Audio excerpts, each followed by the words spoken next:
Two SS cavalry divisions marched into Budapest that winter: the Florian Geyer, the Maria Theresia. 30,000 men under the banner of the 9th SS Mountain Corps, the pride of Heinrich Himmler's mounted arm. The same men who had spent the war hunting partisans and burning villages behind the lines. On the night of the 11th of February 1945, they tried to run. They walked out of a burning city into a wall of Soviet machine guns that had been waiting for them for weeks. When the snow melted that spring, only about 800 of those 30,000 were still drawing breath. The Red Army did not just beat the SS cavalry at Budapest, it wiped them off the order of battle. 2 divisions and 3 generals gone in a single night.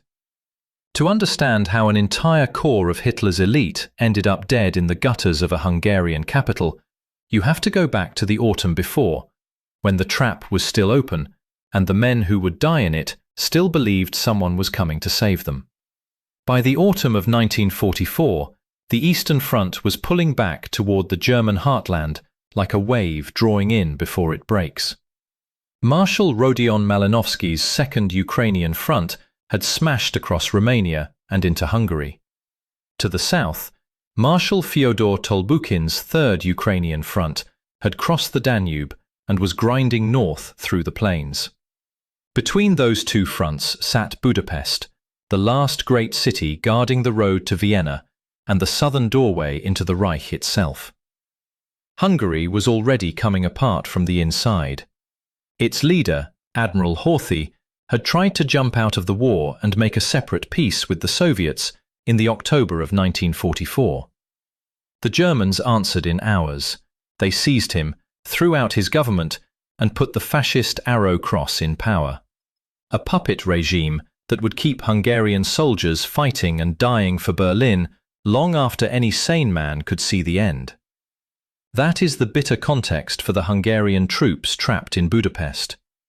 Many of them were not fanatics. They were men nailed to a sinking ship by a government installed at gunpoint, fighting beside the very SS that had just kidnapped their own head of state. Hitler had already made his decision about the city. Budapest would be a fortress.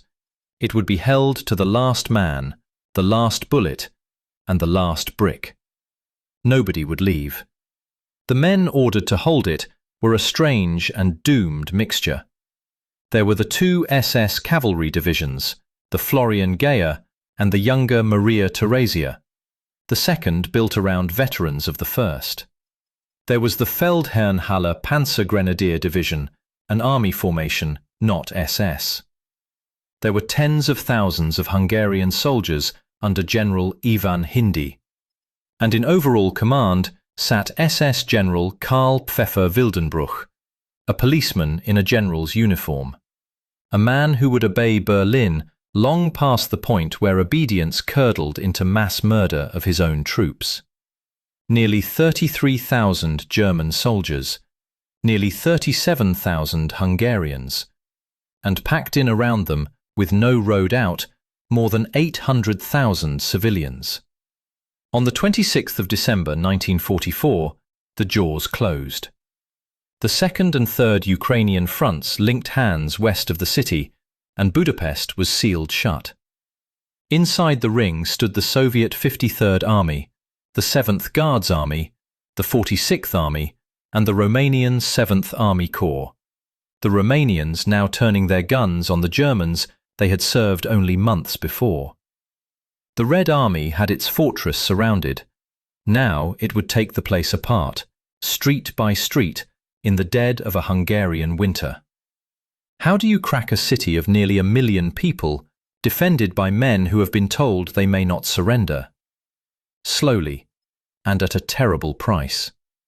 But the Soviets had learned this exact trade in the rubble of their own cities, in Stalingrad above all, and they carried every brutal lesson east to west with them.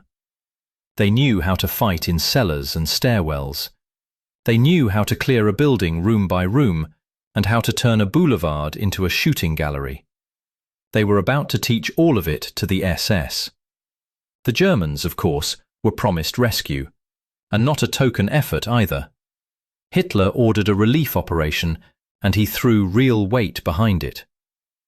3 separate times that January, under the codename Operation Konrad, German panzer divisions hammered into the western face of the Soviet ring, trying to carve a corridor through to the trapped garrison.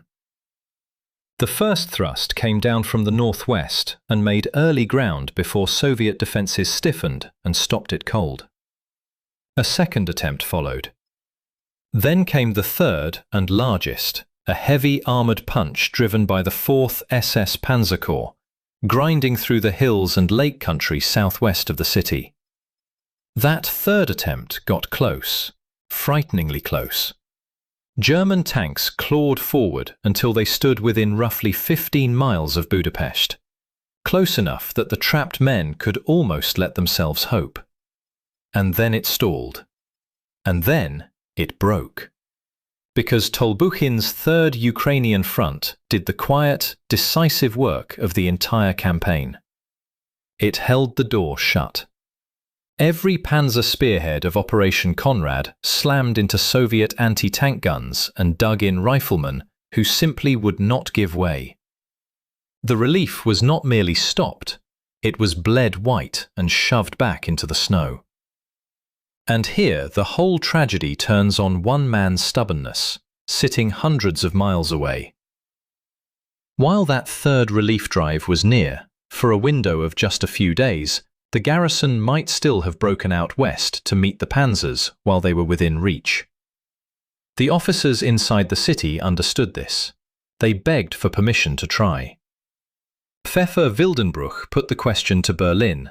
Berlin said no. Hitler forbade any withdrawal. Hold the fortress. So the garrison sat still and watched its one real chance drive away from it across the white fields, and the gap between the trapped men and the German lines yawned open again, wider than before. Almost every man who died in February died because of a word spoken in January by someone who would never set foot in the city.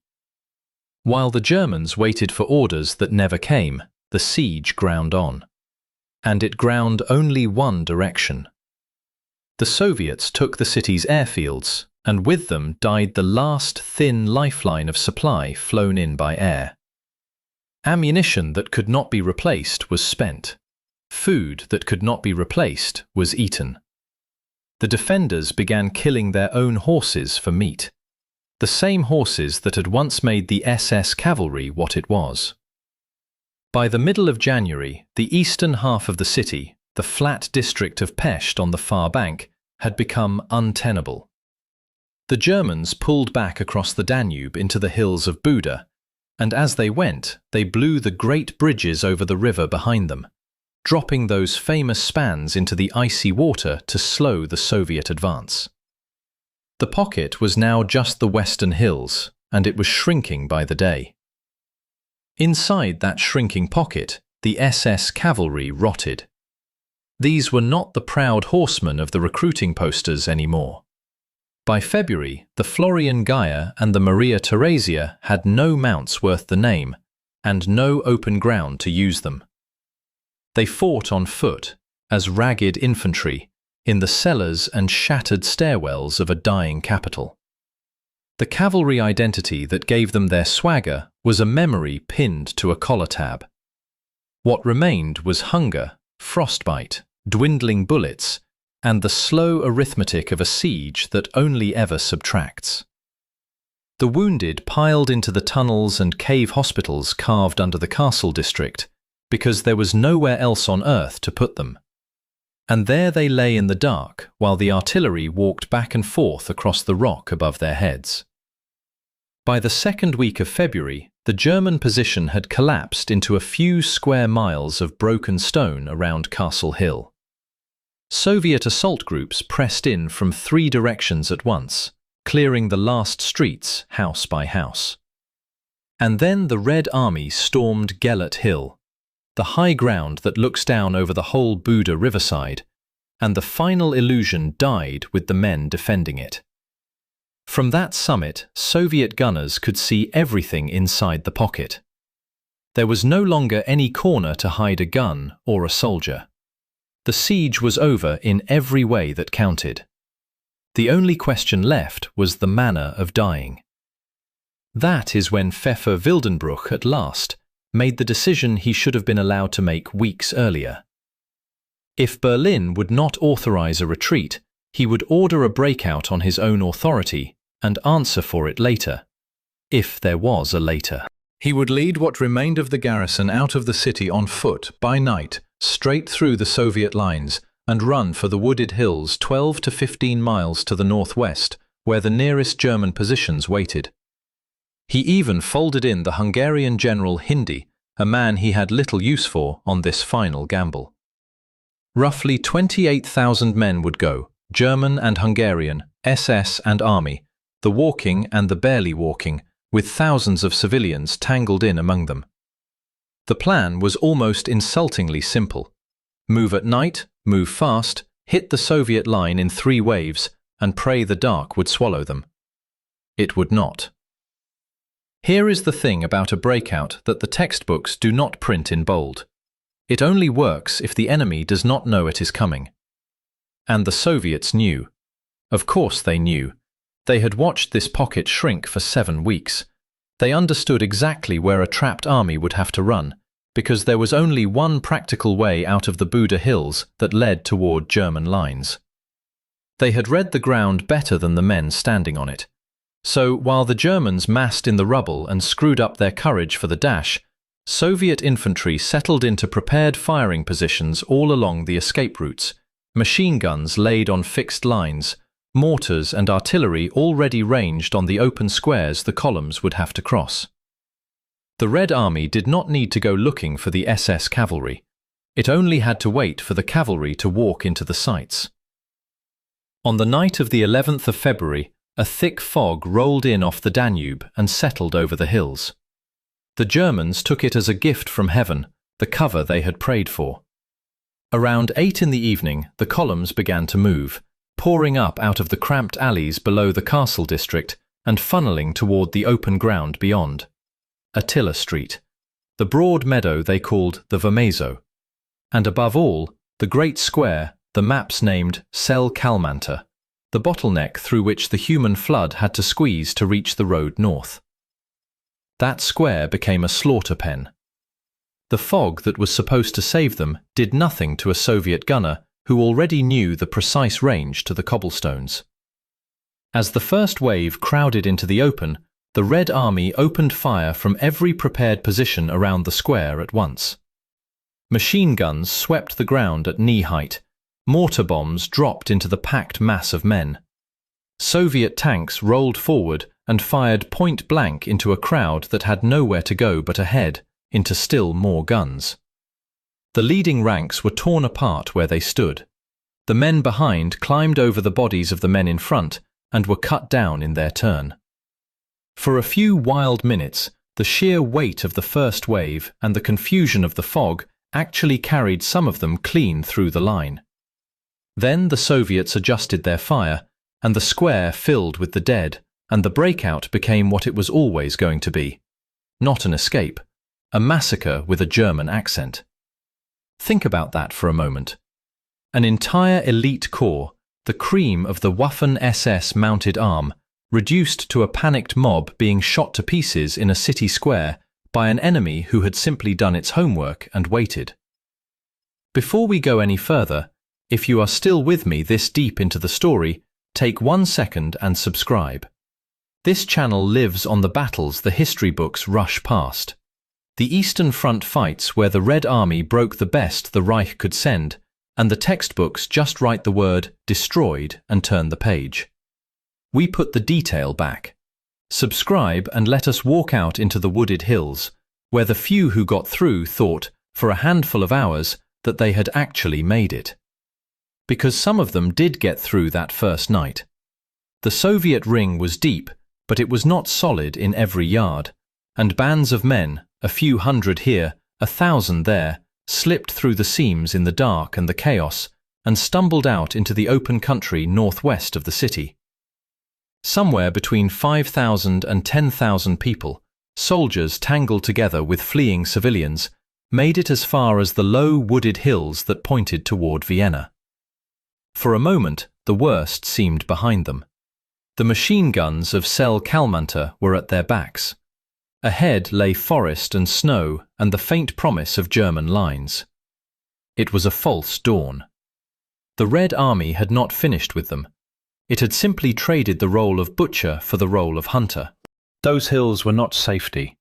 They were a killing ground with trees in it. Soviet cavalry and motorized patrols swept the woods methodically, looking for exactly these scattered, frozen, half-starved men. Mobile groups raced ahead and cut the escape routes before the Germans could reach them. Broken into tiny groups without radios, without food, without any real chain of command left, the escapers were run down piece by piece in the snow over the following days. A band that stopped to rest was a band that got surrounded. A column that moved in daylight was a column that got caught in the open and shot apart. The 12 to 15 miles to the German lines became the longest distance in the world, and most of the men who reached the woods never reached anything beyond them.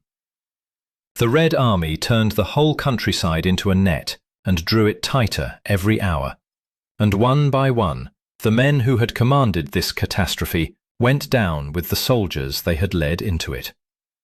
SS General Joachim Rumor had commanded the Florian Geyer, the senior of the two cavalry divisions. The unit that carried the name the whole grim SS cavalry tradition was so proud of. That division was named for a 16th century Franconian knight, a leader of peasants in revolt, a romantic figure the Nazis had bolted onto a formation that spent its war murdering civilians behind the front.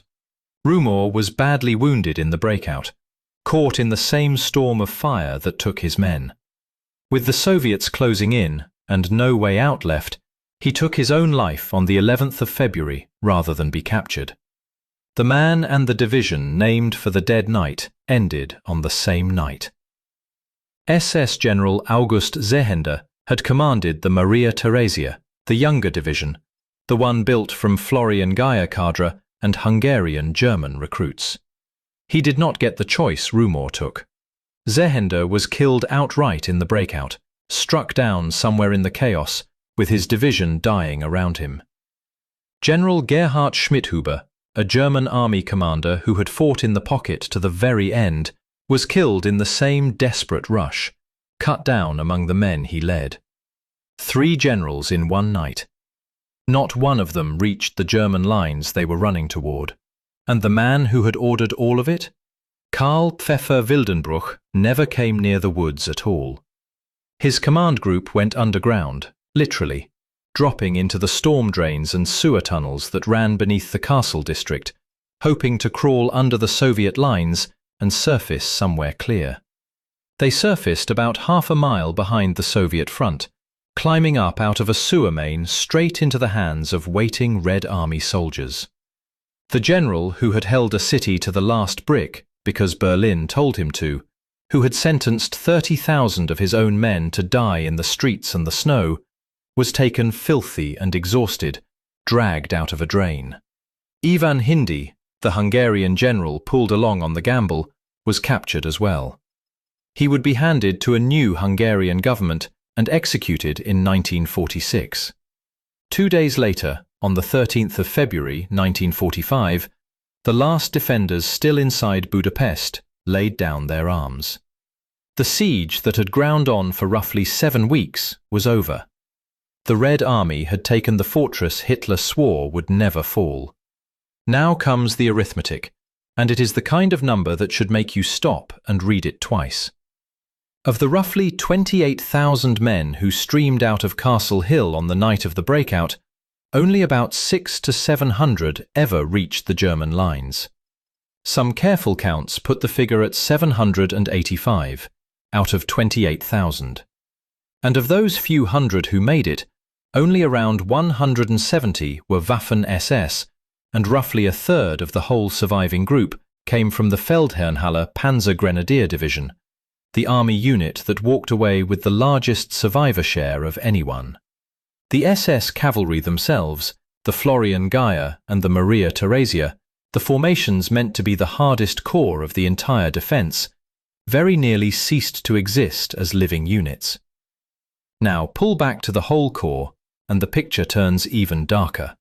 The 9th SS Mountain Corps had gone into Budapest with something like 30,000 men.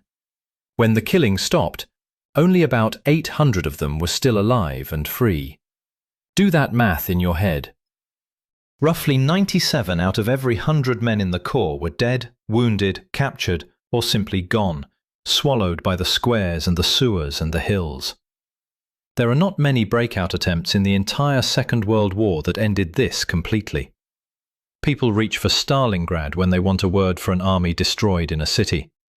What the Red Army did to the SS cavalry at Budapest belongs in the same sentence. The two divisions were never truly rebuilt. The names lived on for a while in paperwork and in a hollow successor formation scraped together from the handful of survivors. But the fighting units that had ridden into Hungary so sure of themselves were finished for good. The mounted arm Himmler had paraded as the soul of his order left its bones in a Hungarian capital, killed not by some single legendary German blunder, but by a Red Army that had patiently outweighted, outthought, and outgunned it at every stage of the siege. And the strategic prize the whole nightmare was meant to protect. The road to Vienna now lay wide open. With Budapest cleared and the relief drives shattered, Tolbukhin and Malinowski could swing their fronts west toward Austria and the final approaches to the Reich. The 7 weeks the garrison bought Hitler had cost him an entire corps of his best troops and bought him almost nothing in return. The fortress meant to anchor the southern front became instead the grave of the SS cavalry and the gateway that swung open toward Vienna. There is a grim irony buried in all of it, and it is worth sitting with for a second. The breakout was launched too late, on foot, into the teeth of an enemy that had been preparing the ground for weeks, by men who had been forbidden to leave while leaving was still possible. Every fatal ingredient was poured in from above. "Hold the city," said Berlin, and the city became a coffin. "Wait for the relief," said Berlin, and the relief never arrived in time. "Do not retreat," said Berlin, until retreat meant sprinting across a square already zeroed by Soviet guns. The SS cavalry did not simply lose at Budapest. They were spent, deliberately, by a high command that valued a name on a map over the lives of 30,000 of its own. The Red Army, for its part, did precisely what it set out to do. It surrounded the fortress. It strangled it of food and fuel and ammunition. It smashed every attempt to break the ring open from the outside, and when the trapped men finally tried to run, it was already lying in wait along every road they could possibly take. 800 survivors out of 30,000 is not luck, and it is not the weather. It is a plan, executed coldly and completely by an army that had learned in the ruins of its own cities exactly how to kill a trapped one. So, the next time someone tells you the Waffen-SS were unstoppable, point them to a foggy square in Buda on the night of the 11th of February 1945, where the cream of Hitler's cavalry walked into the dark and almost none of them walked back out. The men who had hunted the helpless across half of Europe finally met an enemy that hunted back, and the snow in the hills northwest of Budapest covered the difference. If this is the kind of Eastern Front story you want more of, the fights where the Red Army broke the units the textbooks call elite, and then turn the page too fast, subscribe and stay with this channel. The road out of Budapest led straight to Vienna, and the Soviet armies that opened it were only getting started.